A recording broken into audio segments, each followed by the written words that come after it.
Hello नमस्कार प्यारे बच्चों, कैसे हो आप सब। आप सभी का स्वागत है आपके अपने यूट्यूब चैनल पीके क्लासेज पर। आई होप आप बहुत अच्छे होंगे, सुरक्षित होंगे, स्वस्थ होंगे और अपनी जो स्टडी है वो घर पर बैठकर अच्छी तरह से कर रहे होंगे। ओके, तो आज आपकी स्टडी में कुछ नया जोड़ने के लिए हम लेकर आए हैं एक्सरसाइज 3.2 चैप्टर नंबर 3 और कक्षा 10वीं के मैथ की। ओके, तो एक्सरसाइज शुरू करने से पहले हम इसके बारे में कुछ बेसिक जानकारी प्राप्त कर लेते हैं, ठीक है ना। तो देखिए, हमने पिछली क्लास में 9वीं क्लास में और 3.1 प्रश्नावली में ग्राफ बनाए थे, ठीक है ना। तो उन ग्राफ की केवल और केवल 3 ही संभावना होगी, यानी कि 3 ही तरह के ग्राफ हमारे सामने बनकर आ सकते हैं। कैसे होंगे? जैसे कि दो रेखाएं का जो ग्राफ बना था, या तो वो इस तरह से बन सकता है भी दोनों एक बिंदु पर प्रतिच्छेद करें, या इस तरह से हो सकता है भी दोनों की दोनों लाइनें एक दूसरे के पैरेलल हो, ठीक है ना, एक दूसरे के क्या चले, समांतर चले। ओके, या तीसरी कंडीशन ये हो सकती है भी जो वो लाइन है, वो जो दोनों लाइन है वो एक दूसरे के ऊपर आए, यानी कि वो अनेक बिंदुओं पर प्रतिच्छेद करें इस तरह से, यानी कि दोनों लाइन एक दूसरे के ऊपर आ जाए। तो ये ही 3 कंडीशन आपके सामने आ सकती है ग्राफ बनाते वक्त, ठीक है। तो अब देखिए, इन स्थिति को क्या बोलेंगे। देखिए, ये जो रेखाएं हैं जो एक बिंदु पर प्रतिच्छेद कर रही है, इसको हम बोलेंगे प्रतिच्छेदी। क्या बोलेंगे? प्रतिच्छेदी, प्रतिच्छेदी रेखाएं। क्या बोलेंगे? प्रतिच्छेदी रेखाएं। और ये क्या होगी? आपकी समांतर रेखाएं। और ये क्या होगी? आपकी समपाती रेखाएं। तो जो रेखाएं एक बिंदु पर प्रतिच्छेद करेगी, एक बिंदु पर प्रतिच्छेद करेगी, तो मतलब उसका क्या होगा? एक हल होगा। क्या होगा? एक हल होगा। और इसको हम क्या बोल देते हैं? अद्वितीय हल बोल देते हैं। क्या बोल देते हैं? अद्वितीय हल बोल देते हैं, यूनिक सॉल्यूशन, ठीक है ना। इंग्लिश में यूनिक सॉल्यूशन इसको बोल सकते हैं, ठीक है। समांतर रेखाएं एक भी बिंदु पर प्रतिच्छेद नहीं करेंगी, मतलब इनका कोई वास्तविक हल नहीं होगा। क्या नहीं होगा? कोई हल नहीं होगा, क्योंकि ये बिंदु पर प्रतिच्छेद नहीं कर रही है, इसलिए इनका कोई हल नहीं होगा। अभी समपाती रेखाओं को देखिए, ये अनेक बिंदु पर प्रतिच्छेद कर रही है, मतलब इनके क्या होंगे? अनेक हल होंगे, अपरिमित रूप से अनेक हल होंगे। ओके, तो इस प्रकार हम ग्राफ देखकर उन रेखाओं की स्थिति के बारे में बता सकते हैं कि किसके कितने हल होंगे। अब हमें क्या करना है? हमें बिना ग्राफ बनाए ये चेक करना है भी जो इक्वेशन हमें दी हुई है, जो समीकरण दी हुई है, वो किस तरह की रेखाएं बनाएंगे और किस तरह के वो उनके कितने हल होंगे, ठीक है ना। तो इसके लिए हम क्या कर लेते हैं? 2 इक्वेशन ले लेते हैं, जैसे कि उनका स्टैंडर्ड रूप लिख लेते हैं। a1x plus b1y plus c1 is equal to 0, ठीक है। ये हमारा क्या है? फर्स्ट इक्वेशन है। और ये है a2x plus b2y plus c2 is equal to 0। ये आपका इक्वेशन नंबर 2 है। तो अब ध्यान से देखना, इन 2 इक्वेशनों की हमारे सामने 3 स्थितियां बन सकती है, ठीक है। पहली स्थिति आपके सामने ये बनेगी, a1 बटा a2 बराबर नहीं होगा b1 बटा b2 के। दूसरी कंडीशन आपके सामने ये बनेगी, a1 बटा a2 तो बराबर होंगे b1 बटा b2 के, लेकिन बराबर नहीं होंगे c1 बटा c2 के। इसी तरह से तीसरी कंडीशन आपके सामने ये बनेगी, तीसरी स्थिति ये बनेगी आपके सामने, b तीनों के तीनों क्या हो जाएंगे? आपके बराबर हो जाएंगे। ओके, तो ये 3 कंडीशन आपके सामने बनेगी इन दोनों इक्वेशन में से, ठीक है। पहली ये, फिर ये और फिर ये। अब देखिए, इनमें क्या क्या निकल कर सामने आएगा। अगर हमारे पास a1 बटा a2 बराबर नहीं आता है b1 बटा b2 के, तो इस स्थिति में जो रेखाएं बनेगी ना, वो बनेगी आपकी प्रतिच्छेदी रेखाएं बनेगी। क्या बनेगी दोस्तों? प्रतिच्छेदी रेखाएं बनेगी। ओके। और अगर पहले दो बराबर आ जाते हैं और तीसरा बराबर नहीं आता, तो प्यारे बच्चों ये बनेगी आपकी समांतर रेखाएं। क्या बनेगी? समांतर रेखाएं। ओके। और अगर तीनों के तीनों बराबर आ जाते हैं तो ये आपकी बन जाएगी संपाती रेखाएं। ओके। अब प्रतिच्छेदी रेखाएं हैं तो यहां देखा था हमने, एक हल निकलेगा इनका। क्या होगा? अद्वितीय हल होगा इनका, अद्वितीय हल होगा। ठीक है। और समांतर रेखाओं का कोई हल नहीं होगा, कोई हल नहीं होगा। ठीक है। और इनके क्या होंगे? अनेक हल होंगे। क्या होंगे? अनेक हल होंगे। ओके। उसके बाद हमारे सामने आती है एक और बात भी, जिनका हल निकले, चाहे वो एक हल निकले चाहे अनेक हल निकले, उनको हम बोलेंगे संगत समीकरण। तो ये क्या हो जाएंगे साथ में? ये संगत समीकरण भी कहलाएंगे, संगत समीकरण। ठीक है ना। और ये जिसका कोई हल ना निकले वो क्या हो जाएंगे? असंगत समीकरण हो जाएंगे। ठीक है। तो ये भी आपका क्या हो जाएगा? संगत समीकरण हो जाएगा। ओके। तो ये आपके पास बेसिक जानकारी है जो कि आपको 3.2 में काम आने वाली है। इससे रिलेटेड क्वेश्चन हम एक्सरसाइज में ही करेंगे, वहीं पर आपको एग्जाम्पल वगैरह सब मिल जाएगा। ठीक है। बस आप ये तीन स्थितियों को अच्छी तरह से दिमाग में रखना है। ठीक है ना। तो आइए हम करते हैं अब एक्सरसाइज 3.2 को शुरू। तो प्यारे बच्चों 3.2 का जो पहला क्वेश्चन है वो ये इस तरह से है, निम्न समस्याओं में रैखिक समीकरणों के युग्म बनाइए और उनके ग्राफीय विधि से हल ज्ञात कीजिए। अच्छा, ग्राफीय विधि से हल करने हैं तो ग्राफ हमें लाना पड़ेगा। तो मैं ग्राफ लेकर आता हूँ, क्योंकि ये जो क्वेश्चन होंगे ना ये ग्राफ पर ही सोल्व होंगे, वैसे तो ये सोल्व नहीं होंगे। ग्राफ चलिए मिल गया। तो देखिए ग्राफ पर हम इसको सोल्व करेंगे, ग्राफ पेपर पर ही इसके जो इक्वेशन वगैरह है वो यहीं पर बना लेंगे। ठीक है ना। तो देखिए पेन कहाँ गया? चलिए ये रहा, सामने ही रखा है। देखिए हमें पहले क्वेश्चन में क्या बोला? पहला क्वेश्चन, कक्षा 10 के 10 विद्यार्थियों ने एक गणित की पहेली प्रतियोगिता में भाग लिया। ठीक है ना। क्लास 10 के 10 स्टूडेंट्स ने एक कंपटीशन में पार्ट लिया। उसमें क्या हुआ? यदि लड़कियों की संख्या लड़कों की संख्या से 4 अधिक है, the number of girls is more than the number of boys हो, तो प्रतियोगिता में भाग लिए लड़कों और लड़कियों की संख्या ज्ञात करनी है। Find the number of boys and girls. तो दोनों की हमें क्या करनी है? संख्याएं निकालनी है। ठीक है ना। तो हम क्या करेंगे इस तरह के क्वेश्चनों में? सबसे पहले हम क्या करेंगे? मान लेते हैं, माना लड़कियों की संख्या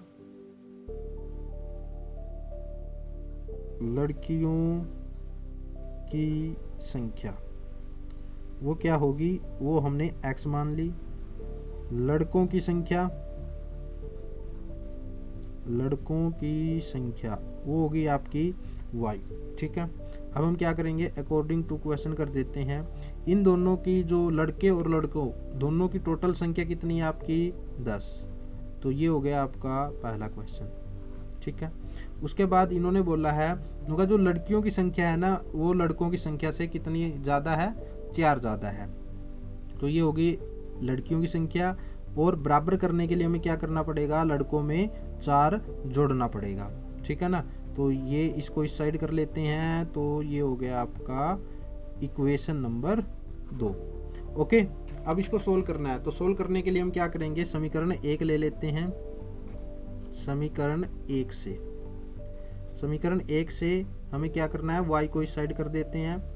x बराबर 10 माइनस वाई, और इसकी क्या कर लेते हैं, एक टेबल बना लेते हैं इस तरह से। तो ये एक टेबल बनकर तैयार है। तो ये हो गया x, ये हो गया y। अब यहाँ पर x y की वैल्यू रखिए, y की वैल्यू रखते हैं हम यहाँ पर, y की वैल्यू रख देते हैं 5 रख देते हैं। तो ये हो जाएगा x बराबर 5। तो ये 5 रखा, तो ये 5 रख दिया। अब हम क्या करेंगे, x बराबर हम क्या करेंगे, x बराबर हम क्या रखते हैं, 3 रख लेते हैं। तो ये हो गया 3 और ये हो जाएगा आपका 7। इसी तरह से समीकरण 2 से हम ये स्थिति ले लेते हैं, x बराबर y प्लस 4। तो इसकी भी हम क्या कर लेते हैं, एक टेबल बना लेते हैं इस तरह से। तो ये एक टेबल बन गई आपकी। तो ये हो जाएगा x, ये हो जाएगा y। तो यहाँ पर y की वैल्यू रखिए, y की वैल्यू हम क्या रखेंगे, यहाँ पर y की वैल्यू हम शुरू में रख लेते हैं 0। तो ये हो जाएगा आपका 4, और वैल्यू क्या क्या रखें, यहाँ पर 2 रख लेते हैं, और ये हो जाएगा 4। तो 2 रखा, तो ये हो गया आपका 6। ठीक है ना। इस तरह से आप को ये वैल्यू मिल जाएगी। ठीक है, मैंने एक एक सोल्व करके दिखाई है, दोनों आप दोनों सोल्व करके दिखा देना। ओके, तो इस तरह से आपको ये वैल्यू मिल गई। अब इनके आधार पर ग्राफ बनाएंगे और ग्राफ से हम आंसर निकालेंगे। ठीक है ना। तो यहाँ से देखिए, अब ये है हमारा ग्राफ पेपर। तो हम क्या करेंगे, स्केल लेंगे जिसको हम क्या बोलते हैं, फुटा। ठीक है ना, फुटा लेंगे और फुटे से हम क्या करेंगे, 2 एक्सिस बना लेंगे। ठीक है, तो ये आपकी हो जाएगी y एक्सिस। ठीक है ना, और ये आपकी हो जाएगी, क्या हो जाएगी बताना जरा, ये हो जाएगी आपकी x एक्सिस। सॉरी, ये थोड़ा नीचे हो गया, ध्यान से करना आप लोग। ठीक है ना, ये गलती मत करना। ठीक, तो ये आपकी क्या हो जाएगी, x एक्सिस, ये आपकी x डैश हो जाएगी, ये आपकी y है, और ये आपकी y डैश है। ठीक है ना। तो इस तरह से आपके साथ ये y एक्सिस और x एक्सिस जुड़ जाएगी। अब नेक्स्ट काम क्या करना है, जो हमारे पास इक्वेशन आई थी, देखिए 5 5 7 3। ठीक है ना, तो इसको हम करेंगे, पहले इनके ऊपर नंबर डाल लीजिए, 1 2 3 4 5 6 और ये 7। ठीक है, 1 2 3 4 5 6 7। ओके, तो पहली इक्वेशन थी हमारी 5 5। ठीक है, तो 5 ये रहा और 5 ये रहा। ठीक है, और दूसरा था 7 और 3। 7 x का है और y का कितना है, 3। तो ये हो जाएगा आपका ये वाला। ठीक है, अब इसको हम क्या करेंगे, आपस में जोड़ देते हैं। क्या करेंगे, जोड़ देंगे, यानी कि मिला देंगे। ठीक है ना, ये मिला दिया आपने। ठीक है, उसके बाद हमें क्या करना है, ये थोड़ा सा फिर से मिस्टेक हो गई, चलिए उसके बाद नेक्स्ट देखेंगे। 4 0 6 2, पहला हमारा 4 0 यहाँ पर, और इनके नाम रख दीजिए। ये है 5 और 5, और ये है आपका 7 और 3। ओके, ये है आपका, ये पॉइंट है 4 0। ओके, नेक्स्ट पॉइंट आपका 6 और 2। 6 ये रहा, 2 ये रहा। ठीक है ना, 6 और 2। तो इस तरह से आपको ये मिल जाएगा। ठीक, अब इसको यहाँ पर मिला देते हैं। ठीक है ना, तो ये देखिए, यहाँ से आपको बिल्कुल क्लियर हो जाएगा। ठीक है ना, तो ये जो पॉइंट है आपका, ये पॉइंट है आपका 6 और 2। ठीक, अब देखिए जो रेखाएं हैं ये यहाँ पर मिल रही है। ठीक है ना, किस बिंदु पर मिल रही है, ये 7 और 3 पर मिल रही है। ठीक है, यहाँ पर। ठीक, और यहाँ से यहाँ पर। ठीक, तो मतलब x का मान यहाँ से आपको मिलेगा 7 और y का मान आपको मिलेगा 3। तो x हमने क्या मानना है, लड़कियों की संख्या। ठीक है, तो x 7 आ गया। ठीक, यानी कि लड़कियों की संख्या कितनी आ गई, 7, और y का मान कितना आ गया, 3, और y हमने क्या लिया है, लड़कों की संख्या। तो यहाँ से हम क्या करेंगे, जो ग्राफीय विधि से है, यहाँ से हम लिखेंगे भी जो लड़कियों की संख्या है, लड़कियों की संख्या वो आपको मिलेगी 7, और जो लड़कों की संख्या है, लड़कों की संख्या वो मिलेगी आपको 3, टोटल हो गई 10। ओके, इस तरह से आपको ये क्वेश्चन सोल्व करना था। ओके, ये था क्वेश्चन नंबर 1। ठीक, 1 का पहला पार्ट। ठीक है ना, क्वेश्चन नंबर 1 का पहला पार्ट। आइए नेक्स्ट पार्ट करते हैं।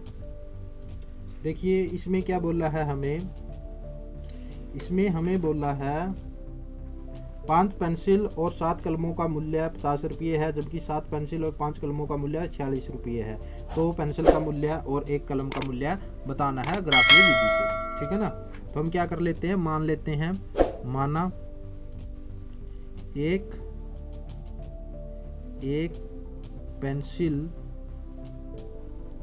पेंसिल का मूल्य कितना होगा, x रुपये। ठीक है, उसके बाद एक कलम का मूल्य, एक कलम का मूल्य वो हो जाएगा आपका y। ठीक है, अब अकॉर्डिंग टू क्वेश्चन यानी कि प्रश्नानुसार जब आप चलोगे तो 2 इक्वेशन मिलेगी आपके पास, 5x प्लस 7y, जितने भी कलम थे उसके हिसाब से। ये हो गया पहला समीकरण। और दूसरा समीकरण आपको मिल जाएगा 7x प्लस 5y बराबर 46, और ये हो गया इक्वेशन नंबर 2। ठीक है ना, हम क्या करेंगे, समीकरण 1 लेंगे, समीकरण 1 से क्या करेंगे, इस 7y को यहाँ पर भेज देंगे, फिर 5 को भी यहाँ पर भेज देंगे। देखिए 5x बराबर 50 माइनस 7y, ये हो गया ना। इस 5 को भी इस साइड करेंगे तो ये हो जाएगा आपका 50 माइनस 7y बटा 5। ये हो गया आपका इक्वेशन तैयार। अब क्या बनाइए, इसकी टेबल बनाइए। टेबल में हम क्या करेंगे, इस तरह से x और y। अब यहाँ पर एक एक मान रखिए। हम क्या करते हैं, y 0 ले लेते हैं। अगर y 0 लिया तो ये 0 हो गया, और ये कट के कितना आ जाएगा आपका 10 आ जाएगा। ठीक है, फिर हम क्या करते हैं, y बराबर 5 लिख लेते हैं। क्या हो जाएगा, 7 पंजा 35, 35 में से 50 में से 35 जाएंगे, कितने बचेंगे 15, और 5 दिए कितना हो जाएगा आपका 15 हो जाएगा। ठीक है, उसके बाद समीकरण 2 लेते हैं। समीकरण 2 से भी यही काम करेंगे। इस 5y को यहाँ पर भेजेंगे, फिर 7 को यहाँ पर भेज देंगे, तो ये हो जाएगा आपका 46 माइनस 5y बटा 7। ओके, तो इसकी टेबल यहाँ पर बना लीजिए, इसकी टेबल यहाँ पर बनाते हैं। ये हो जाएगा आपका x y। अब देखिए यहाँ पर मान रखिए, यहाँ पर आप मान रखोगे, मान लीजिए हमने 8 रख लिया, 8 पंजा 40 हो गया। सॉरी, यहाँ पर क्या रख लेते हैं, माइनस के 2 रख लेते हैं। माइनस के 2 रखा हमने, तो क्या हो जाएगा आपके पास, क्या करते हैं हम यहाँ पर माइनस का 2 पुट करते हैं। देखिए माइनस का 2 पुट कीजिए तो ये हो जाएगा 46। अब देखिए यहाँ पर माइनस 2 रखा हमने। ठीक है ना, अब ये माइनस और ये माइनस मिलकर क्या हो जाएगा, प्लस हो जाएगा। तो कितना हो जाएगा, 46 और 10 कितना हो जाएगा, 56 हो जाएगा ना, कट के कितना आ जाएगा 8, तो ये हो गया 8। उसके बाद हम क्या करते हैं, y बराबर 5 ले लेते हैं। 5 5 25, और 46 में से 25 जाएंगे, आपके पास 21 बचेंगे, और सातिया हो जाते हैं 21। ठीक है ना, 2 टेबल हमारे पास रेडी है और ग्राफ भी रेडी है। तो बस इंतज़ार किस बात का है, बना दो तो बना देते हैं, जो भी अपना बनाना है, मतलब ग्राफ, और इसका आंसर काट देंगे। तो ये हो जाएगा आपका पास y एक्सिस। थोड़े ध्यान था बनाना, यहाँ पर माइनस भी है तो माइनस की भी जगह छोड़ देते हैं, और इस साइड थोड़ा ज़्यादा ले लेते हैं क्योंकि 10 है हमारे पास x की मैक्सिमम वैल्यू। ठीक है ना, तो ये हो जाएगा आपके पास, हिल क्यों रहा है भाई, हिल मत, ये रहा, थोड़ा और बदल लिया, पूरा ही करते हैं। ठीक है, तो दिख रहा था ना, ये देखिए ये आपका वाई एक्सिस है, ये आपका वाई डैश है, ये आपका एक्स डैश है और ये आपका एक्स है और ये मूल बिंदु होता है ओ। ठीक है, 1 2 3 4 5 6 7 8 9 और ये 10। ठीक है, पूरे आ गए। ठीक है ना। उसके बाद पूरा भी चाहिएगा अपना माइनस का 1 माइनस का 2 माइनस के 3 बहुत है। पूरा चलना 1 2 3 4 5 6 7 8। ओके, अब देखिए, अब पहली इक्वेशन देखते हैं। पहली इक्वेशन में आपके पास ये आए थे 10 0 3 5, तो यहाँ पर 10 है और 0 भी यहीं पर होगी आपकी। ठीक है ना, तो ये पॉइंट आपका मिल जाएगा आपका 10 और 0। ठीक है, उसके बाद 3 और 5, 3 x का है और 5 y का है, तो 3 ये हो गया और 5 ये हो गया।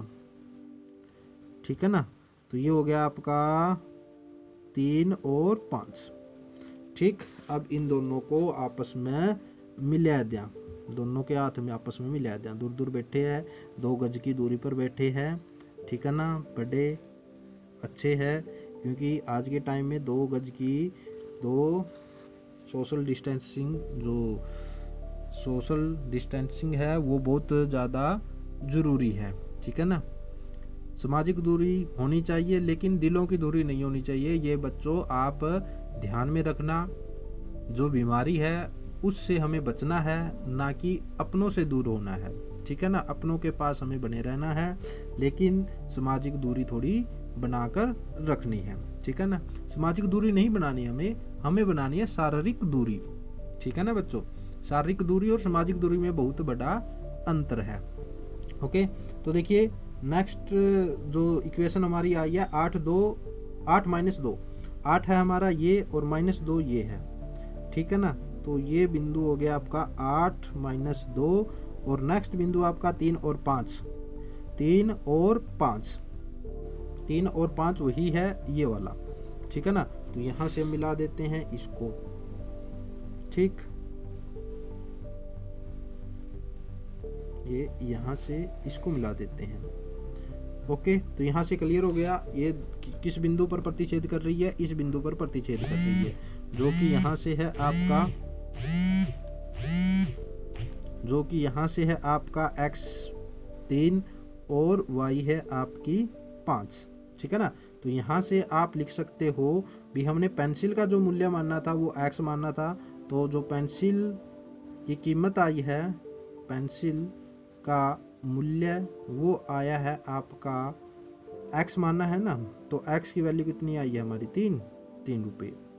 ठीक, और कलम का मूल्य हमने माना था y, तो ये आ जाएगा आपका y कितना आया 5। ठीक है, तो इस तरह से आपको एक क्वेश्चन सोल्व करना था। बाकी इस पे इक्वेशन के नाम भी लिख सकते हो आप। ये जो था आपका 5x + 7y = 50, और ये जो इक्वेशन थी ये भी आप नाम लिख दीजिए। ठीक है, चलो मैं लिख ही देता हूँ। ये थी आपकी 7x + 5y =